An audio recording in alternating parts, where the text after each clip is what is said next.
Hello everybody, it's Brief Esports webinar here. I'm Jarosław Smetana, managing editor. In Brief Esports, I'm here with Wojciech. Hello, nice to see you guys. We will walk you through the esports ecosystem in Poland. If you want to know everything about the esports, we are here to tell you about. So we will tell you about the 5 pillars of esports ecosystem in Poland. Actually, we are based on today's webinar topic, so it will be the quick summary at the beginning, and the 5 pillars will be introduced by ourselves at the end of the webinar. So we were listening today about the events and arenas, and our thoughts about this matter when we heard all the pre-legends is that the offline events are still essential for full entertainment experience, and the whole events and arenas business will go into the smaller venues with the local meeting places, because the most important for esports is to reach the new audience and think out of the box, especially in the matter of the content and the communication channel, because we need to build the loyal customers. It's the key, right? Yeah, the thing is that we don't know what future will bring due to coronavirus lockdowns. So Israel is locked down again. So basically, there is a possibility for another lockdowns, and we don't know how to foresee the future of big events. So what we are observing in the market in terms of arenas and venues for the events is that the events should be organized in smaller venues and with more diversified experience and audience. Which means that if you are thinking about a local place, like Victor Vanli opened, for instance, the space, the Esports and Gaming Center in Gdańsk. So this kind of places should look for more local audience, which means there in the audience is not only esports and gaming fans. There are traditional sports fans, music fans, and so on and over. So basically, bringing more diversified experience is the key to big revenues in the small venues. Yeah, exactly. Going to the second pillar, like the media streaming and content panel, it was also very interesting, right? We learned a lot, especially that the esports adapt very quickly to this change environment, and it switched to the online events. The streaming platforms, all streaming platforms, getting rise in the terms of number of streamers, number of hours watched, everything is boosting. People watch, but still the offline expectations are in the long term, because the online experience is great for a while. If you want to have a full experience, you need the offline events, but still the esports is recovering quite quickly, and it seems that the offline events will start soon. And also, because we are the B2B content site, we don't underestimate B2B content, because it's very important to ensure that the brands will be here. Sure. Look what happened in the mainstream media. For instance, in Poland, Orlen was streaming for linear television and also for online streaming the traditional sports in the digital way. So basically, they streamed a lot of digital motorsports, which brought traditional sports audience for esports to esports. So basically, this is the first big step for merging audiences. So basically, going this way will probably end up in new audience brought to traditional esports. And the other thing, which also Jarek mentioned, we are marketeers, and we would like to. We see the esports and gaming as the marketing tools for communications with clients and customers, and of course the community. So basically, for brands to understand what kind of expectations they can have in terms of cooperation with the esports and gaming organizations, would be the real understanding what kind of product it is. So B2B content delivering the knowledge for brands would ease them up to enter the market and invest some money in esports and gaming communication. Okay, now let's go to the core of presentation, the esports ecosystem in Poland. It's everything is connected, right? The events, media, streaming content, arenas, everything has something in common. We're thinking very long how to diversify this market into the smaller pieces, and we decided to go company by company. But first, we would like to start from the games ecosystem in Poland. In Poland, instead of the global trends, not all games are very popular. For example, Dota 2 has very small community. The biggest two games are the Counter-Strike and League of Legends. Those are the biggest of all. I have all other games together are not so big as single of this alone. So we have a very strong communities around these two games, like Counter-Strike and League of Legends. Of course, we have the other esports titles on the go, like the Rainbow Six or FIFA or StarCraft 2 or Fortnite, which are also very popular in the matter of the hours watched on stream or in the matter of the success. For example, we have the very long tradition in StarCraft as Poland, as the country. And Rainbow Six is the great example of the game which is boosting right now with the great new products introduced by the Ubisoft, who trying to stimulate the stage of this game. Of course, we all are looking into new two games like the Call of Duty Warzone and the Valorant, the Riot Games production. Both games have very strong community and lots of people watching the content, lots of people playing those two games. It's the first few months of their games after the premiere, and we are still looking what's going next. What will be how these games will look next year. Of course, those games are the games to watch, but we all know that it's popular not only in Poland but in all over the world. We've also seen in the last few months the digital motorsport expansion, like the digital motorsport go into mainstream television. It was watched on the Canal Plus, it was watched in the Eurosport, and even the national motorsport association started like the national championship in Poland. Let me add something. So we don't see digital motorsports becoming a major esports categories, but we see it as an opportunity to, as I said before, bring more audience and get to know more people in games. Exactly. We still don't know if it's only for a few months or it will be the long-term fashion. Talking about the live stream consumption, where the people are actually watching the content, the Twitch has dominant position in Poland with more than 80% of the hours watched are watched on Twitch. Now Mixer is merging with the Facebook. Maybe it will change something. Also, the YouTube have very strong position in Poland, talking about the gaming, not about the esports. Lots of gaming content, especially for the minors, is watched on YouTube, but Twitch is still have dominant position in esports. The content creators, the streamers are changing from month to month. With the Izako, Overpow, Everon, like Silent Pago, seems like the very strong streamers for a very long time. Especially Izak, which is one of the biggest streamers not only in Poland but also in the whole world if we consider it globally. But it's changing. It's changing. We have the trends which are going ups and down. So going to the biggest esports companies in Poland, I make the diversity of them. Starting from the biggest one, which is quite obvious, the ESL. The ESL has the main event in Poland, like the IEM Katowice, which was something which esports started in Poland. Esports started from the IEM. All other companies are following the path of the ESL.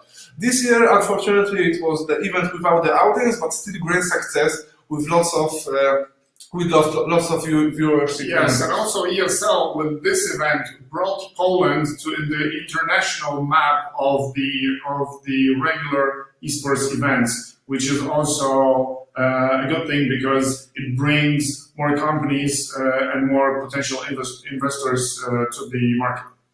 Yeah, but ESL is not only about the IEM. They have their own studio, ESL Arena in Katowice. They are producing lots of events there with the ESL National Polish Championship, which are the flagship Polish-based tournament in the Counter-Strike. They're also doing many more productions, like they started the mobile league in the Brawl Star Championship. It was also supported by the national government. They're also very well connected with the cybersport. Cybersport is the leading esports BC media. Yeah, mainstream media, right. This is the biggest website. ESL is cooperating strongly with another big player, with Polsat Games. Polsat Games has been founded 2 years ago, and you've been hearing to the Bartosz Pawlik, who is the CEO of this channel, is the 24 hours, 7 days per week channel with esports and gaming content, with own studio and with own products which are still being developed. They have very professional realization with the content production on the level which has never been seen in Poland before. Well, what Polsat did is Polsat brought esports and gaming to linear television, which means that the esports and gaming is more understandable for diversified audience and for emerging even generations. So basically, the esports and gaming communities are stigmatized by negative opinions about the time burning and stuff like this. And basically, what Polsat brings is that our parents, or parents to the players, or even the silver generation people would understand that this is the future of entertainment. So well done. Exactly, and we have the different products in the Polsat Games broadcasting, not only the Aliobar Ultraliga, which is the major League of Legends league in Poland, it's also the ESL Pro League and other ESL products who are broadly broadcasted in Polsat Games, mostly the Counter-Strike tournament, but it's also the Polish Masters in Rainbow Six and Ekstraklasa FIFA tournaments, which are making this channel very interesting for all type of gamer and esports fans. We have the Counter-Strike, League of Legends, FIFA, Rainbow Six, and many other games which are produced on the very high level. Another player, another big company on this market is Fantasy EXPO. Fantasy EXPO with big influencers, with big esports events like the Polska Liga Sportowa, with own portal, own media, also mainstream media like the eSport Now, and many productions. For example, the Brass Rising, they are making it with the cooperation with Blast. So they make very interesting content. They also have their own studio. It's called the Nervarian Studio. It's placed in the Krakow. So ESL have the studio in Katowice, Fantasy EXPO in Krakow, and Polsat Games in Warsaw. So those three cities seems to be the biggest esports cities in Poland. But it's not only about the ESL, Fantasy EXPO, and what can we add also at this point that we have today we have the news published that Fantasy EXPO got the titles in the publishing market, and basically they are spreading the word widely, online and offline, to become soon. So yeah, the Fantasy EXPO take over of the CD Action, of the oldest gaming-oriented magazine in Poland, and we are looking forward about the future of this magazine. But it's not only about the Fantasy EXPO, ESL, and Polsat Games. There are many other companies, maybe not so big, but still very strong. The KINGUIN is one of the best examples of that, with the Esports Performance Center, the best facility in the world dedicated for esports professional teams. The target is the 100 top esports teams in the world, and lots of teams are visiting and using this facility. It's very good investment. Victor Manley, as he said like a few hours ago, opened recently also the new center. This is called the KINGUIN Esports Lounge in Gdańsk. It's oriented for it's B2C oriented for the normal gamers, normal casual gamers and esports fans. Everybody can come here, play games and watch.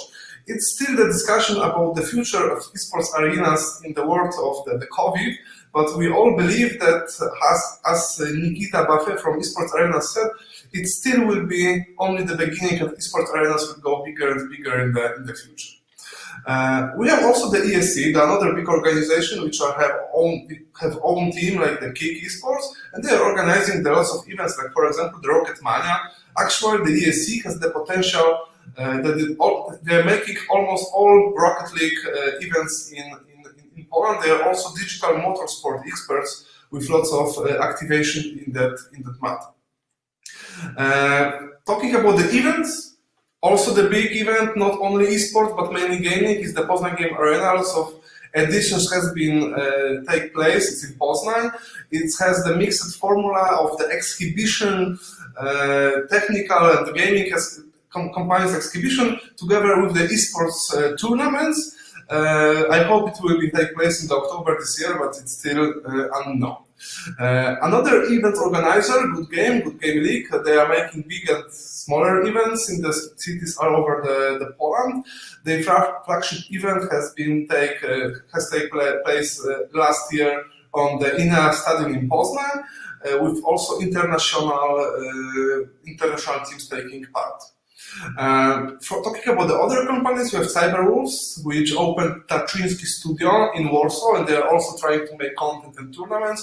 We have also the Games Clash Masters, who have 2 editions last year, and in last 2 years, and they make the esports really, really big. There was the second organizer after ESL who made the full stadiums of esports fans, so it was a very big achievement. But unfortunately, their future is unknown. They frozen their operations due to COVID-19.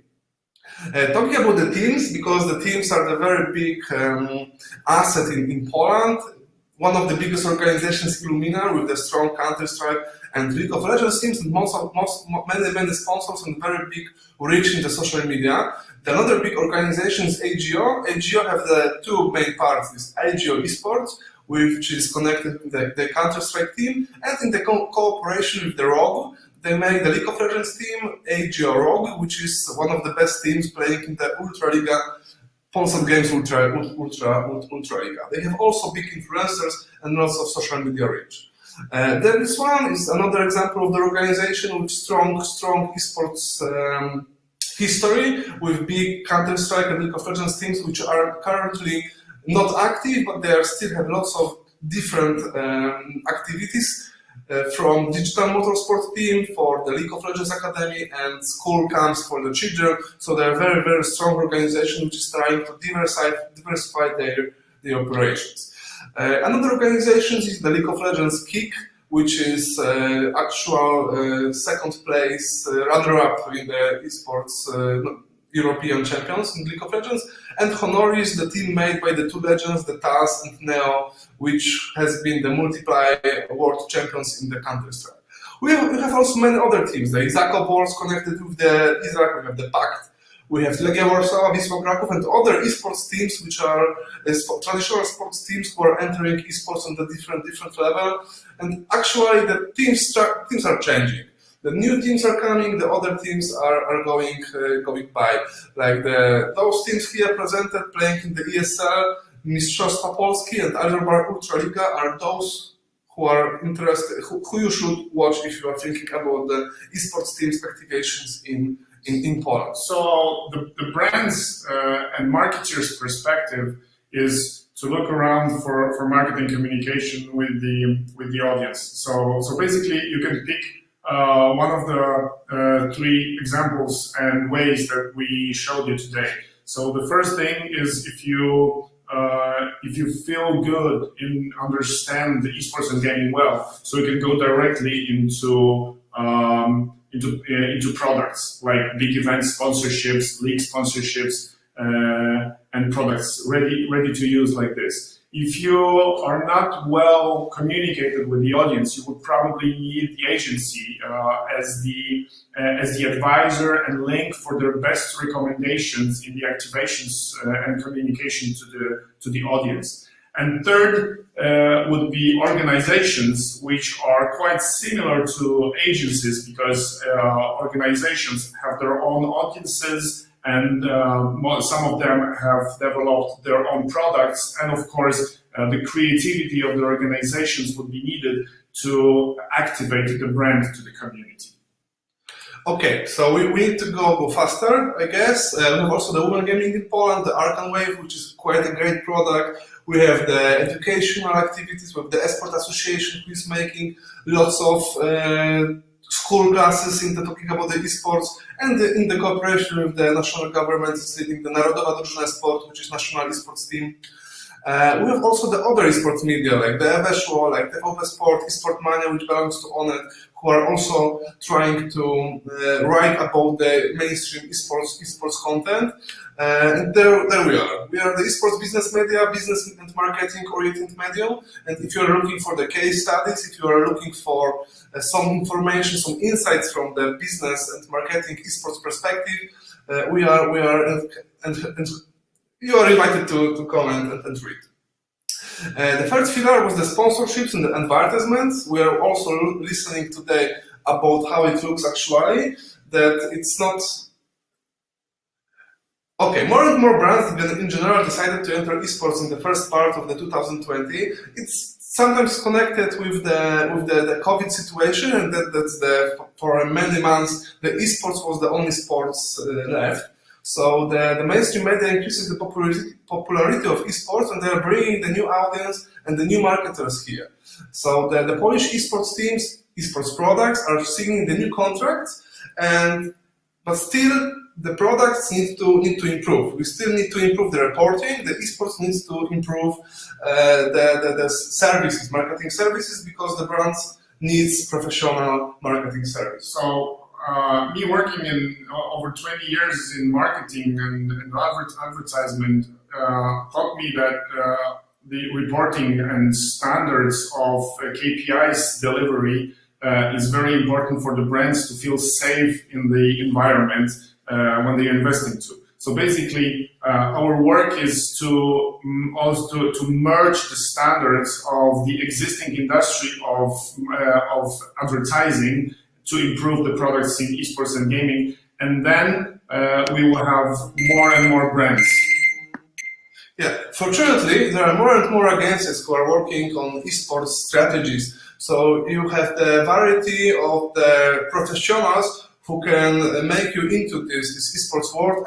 Every organization have their own specialization, and you should consider expert knowledge, because there are more and more activations, especially in the few brands like the Subway, KFC are the first example of the FMCG sector esports implementation. There are more brands from this sector.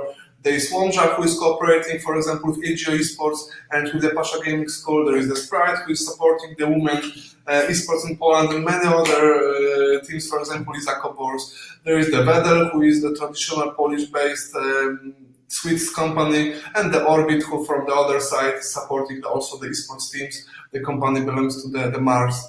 We have the finance sector, who is doing something with esports, with the Agro Bank being one of the main partners there, with the cooperation with Ultraliga, Illuminar, and their own products. But other finance institutes are looking for this esports cooperation. We have the digital automotive companies who are looking into the digital motorsport, the Orlen, the leading petrol station from Poland, but also the Porsche, which begins the cooperation with the digital motorsport national championship. There are betting companies who are also very engaged in esports for many years, like the ESTS and the Forbet as the examples of the companies who are cooperating with the teams, event organizers, and media. We have also the fashion companies. For example, the Puma is the technical sponsor of EGF Esports, and Illuminar Gaming just began the cooperation with the 4F company, which is the Polish-based clothing company. Telecoms are also very engaged, seems to be very engaged, like the Play, who is engaged not only with the mobile league, but also in the Illuminar Gaming, with lots of other events and activation in the past. T-Mobile, for example, is cooperating with the academics leagues. So also the retail, traditional retail, like for example the Morele and XCOM, one of the two biggest online shops in Poland, cooperating with esports teams. Also, don't forget about the endemics, like for example the Razer cooperating with XCOM and Actina with PAC. The endemics companies has been present in the esports for many years, so it's very nice that the non-endemics partners are now rising in the cooperation. And last but not least, investments, funding, and startups.